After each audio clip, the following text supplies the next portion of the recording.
Hi అందరికీ నా video చూస్తున్న ప్రతి ఒక్కరికి థ్యాంక్ యూ సో మచ్.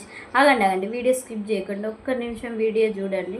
ఏం జరిగిందంటే నిన్న మేము డిమార్ట్కి వెళ్ళినాం. డిమార్ట్లో సామాన్ తీసుకొని బయటకు వచ్చినాం. ఒక అతను బయట ఉంటే ఏమైందంటే, మీరు డిమార్ట్లో సామాన్ తీసుకురు కదా, మీకు ఈ అడ్రస్కి వెళ్ళండి, మీకు గిఫ్ట్ దొరుకుతుంది అని ఇచ్చింది. ఇస్తే ఇంటికి వచ్చినాక చూస్తే ఈ అడ్రస్ మనకు దగ్గరనే కదా, వెళ్దాం పోయేది ఏముంది అని మేము కాస్త ఆశపడి ఆడిపోతే ఏం జరిగిందంటే పెద్ద మోసం బయటపడ్డది. ఏంటంటే అది అక్కడికి వెళ్ళినాక ఒక 5 నిమిషాలు మీటింగ్ చెప్పిన తర్వాత మీరు ఇలా ₹1,00,000 డిపాజిట్ చేయాలి కంపెనీలో.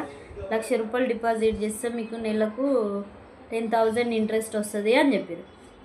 ఇదేదో మోసం ఉన్నట్టుందని మాకు భయమయ్యి మేము ఏం చేసినామంటే, సార్ మేము ఇంటికి వెళ్ళినాక డిసైడ్ అయ్యి చెప్తాం, ఇప్పుడు మేము ఏం చెప్పలేము అది ఇదని మేము అన్నాం. అట్లా మా లెక్క 10 మంది దాకా వచ్చారు.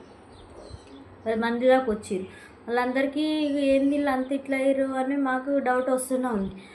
మేము సార్ మేము వెళ్తాం, మేము ఇంటికి వెళ్ళినాక రేపు వచ్చి కలుస్తాం, మళ్ళీ ఇంటికి వెళ్ళినాక డిసైడ్ అయ్యి ఫోన్ చేసి చెప్తామని.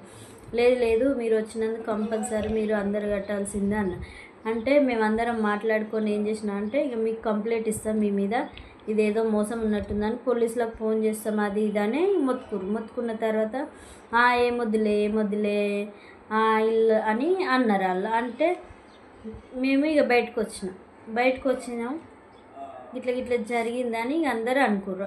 ఇది ఎంత పెద్ద మోసం అయిపోతుందంటే అంత పెద్ద మోసం జరుగుతుండే. అందుకే చిన్నటికి ఆశపడితే పెద్ద పరిణామాలు జరుగుతాయి. మోసం చేసేవాళ్ళు మన చుట్టే ఉంటారు. అందుకే మోసపోకండి. చిన్నదానికి ఆశపడొద్దు ఎప్పుడే కానీ. జాగ్రత్తగా ఉండండి ప్రతి ఒక్కరు. చిన్న విషయాలకు మోసపోతే పెద్ద పరిణామాలు